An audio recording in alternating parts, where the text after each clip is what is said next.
Hi, this is James Gordon of October Library here with the first book review of 2023. Today's book I'm reviewing today, Red Eye by Richard Aellen. Alright, this is from Bateman Books, and this was first published in September 1988. This edition is from December 1989.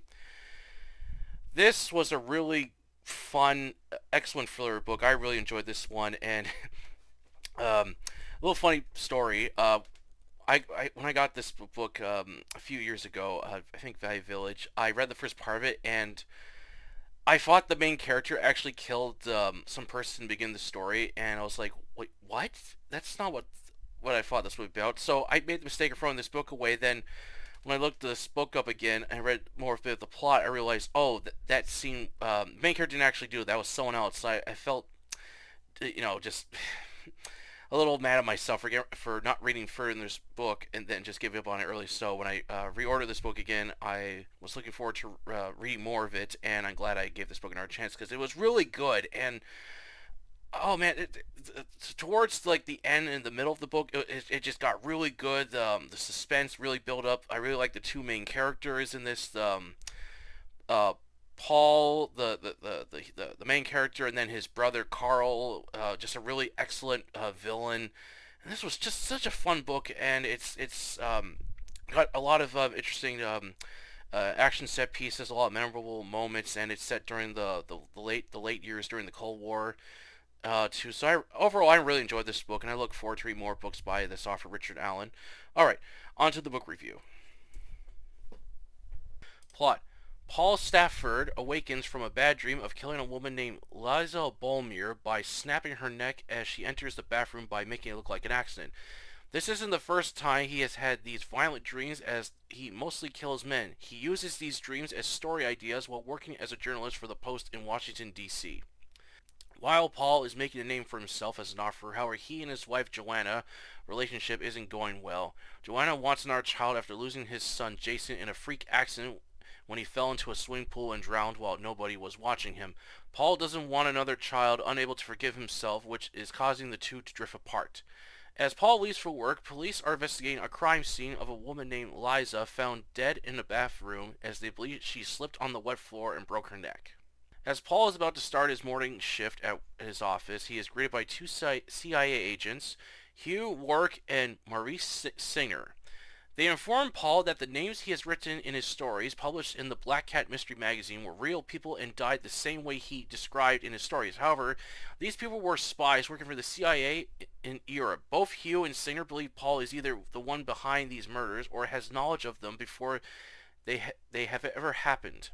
Paul is unsure of what to make of this, as they leave him with a card to call him when he's ready to cooperate with them.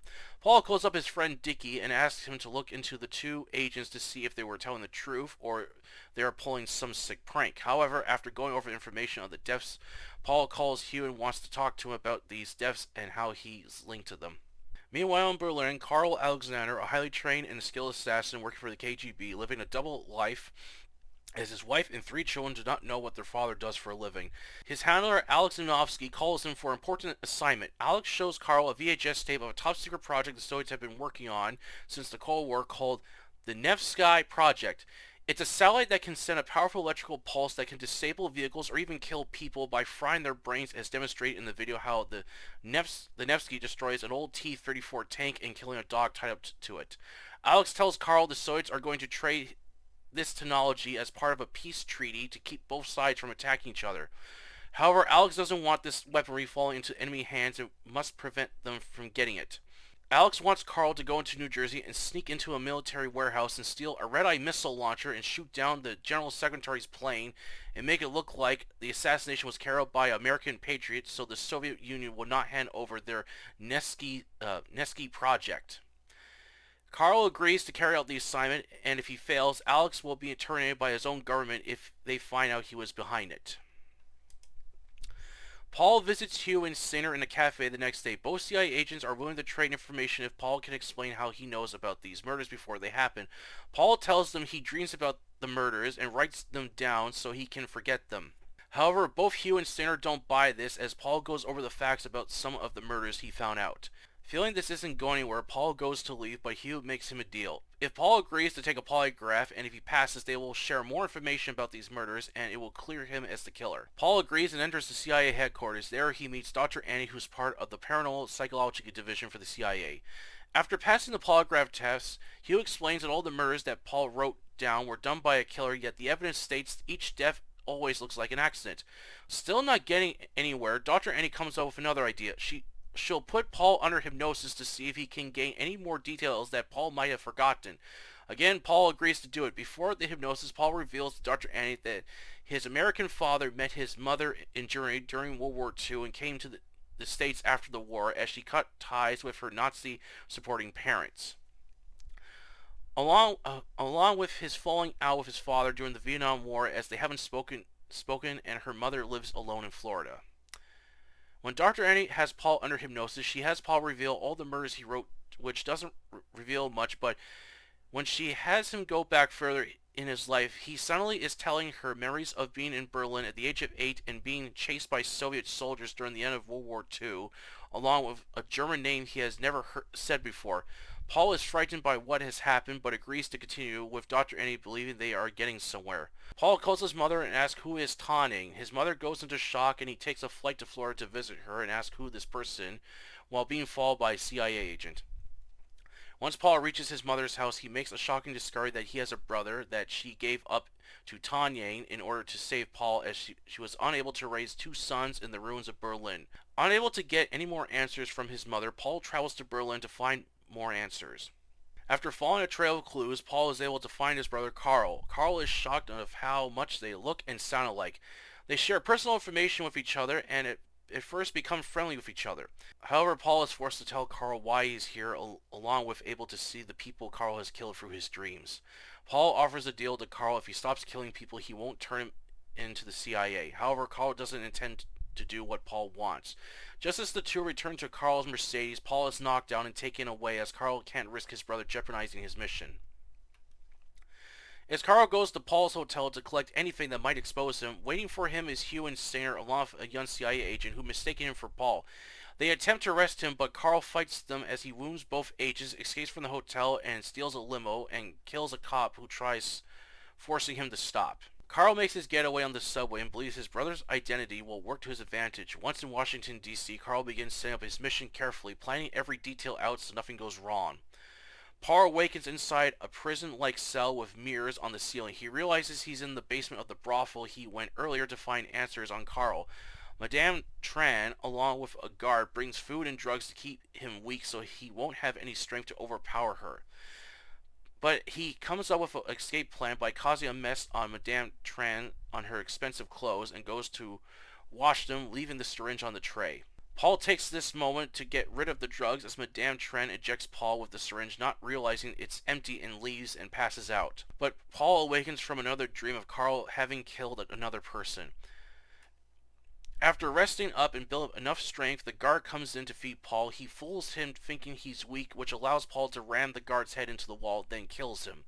Madame Tran happens to enter and tries to lock Paul out, but is able to jam his arm into the door, preventing her from closing it.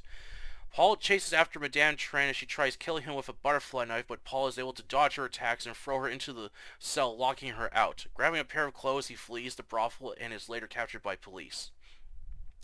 When the CIA agents Hugh and Stinner, along with another CIA agent, come to question him, it takes a while, but Paul is able to prove his innocence and the existence of his brother Carl Alexander, as they uncover he's a highly trained and deadly KGB agent.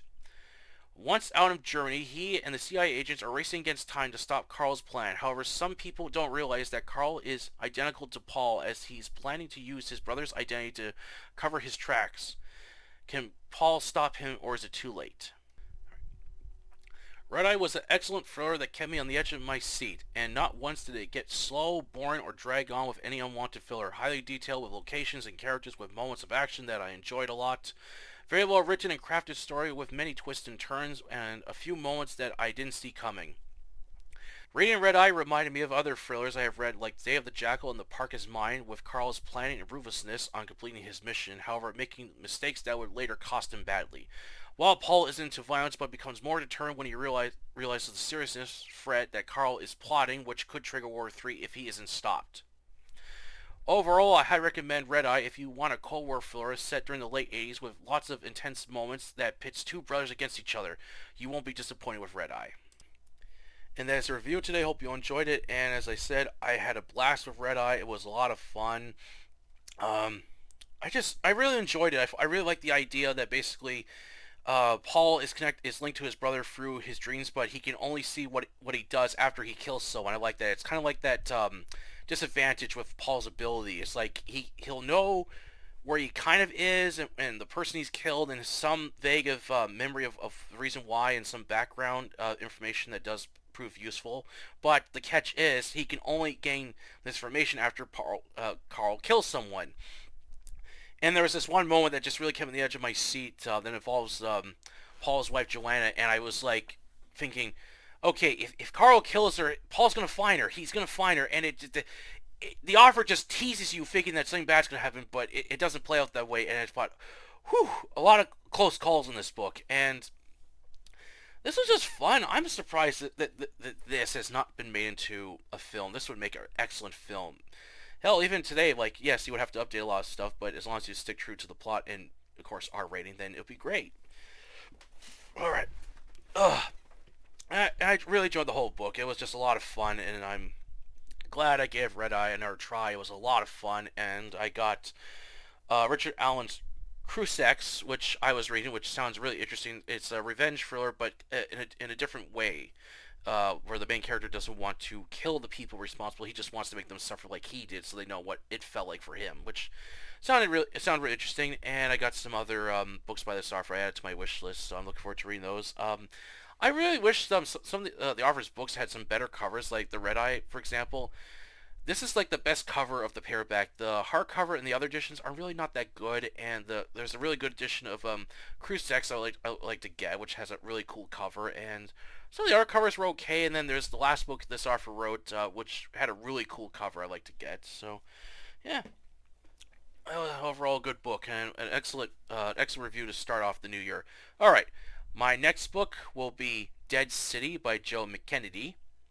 This is a zombie book, takes place in Texas. I'm really hoping this is a really good book because for years I've been trying to find a good zombie book, and I'm kind of stumped why there's not that many zombie, novels and stuff. Like, there's zombie comics, there's zombie graphic novels, there's zombie video games, and of course movies and stuff, but book seems to be the one that's really hard to come by. I know I reviewed the collection Book of the Dead, which was about zombies, but that was like had some decent stories, and the rest were not really that good. I found out that that recently there's this anthology that's been published. It's about zombie stories that are from like the 30s and stuff. So I would like to read that sometime. I'll have to order that, of course, but that is probably like probably maybe the closest I can get to zombie fiction, unless there's other stuff out there that I don't know about. But but being a hardcore book collector, I don't stop until I find what I'm looking for, and if I can't find it, then I'll just write it. Alright, so I'll be getting started on Dead City right away, as I like to get this book read, and then after this book, I got the massive brick behind me, Battlefield Earth, which is a book that, that's going to take a lot to get through, and I'm not kidding, it's like this thick, and I'm going to have to read 300 pages a day, which is I have only done that one time when I read Stephen King's The Stand years ago, and that took me 4 days to get through, so I'm hoping, if possible, maybe I can get through Battlefield Earth in 3 days, maybe, if not 4 or 5. It's a brick, and I don't want it to take too long, and after I read that book, then I'll move on to the other books that I picked out, as I've also been selecting out what other books I want to read for the new year, and some other things I want to do as well. Alright, that's it for the review today. Hope you enjoyed it, and please don't forget to subscribe to October Library, the YouTube channel, and the Facebook group of the same name, a place to post and review fiction. Until then, I'll catch you later.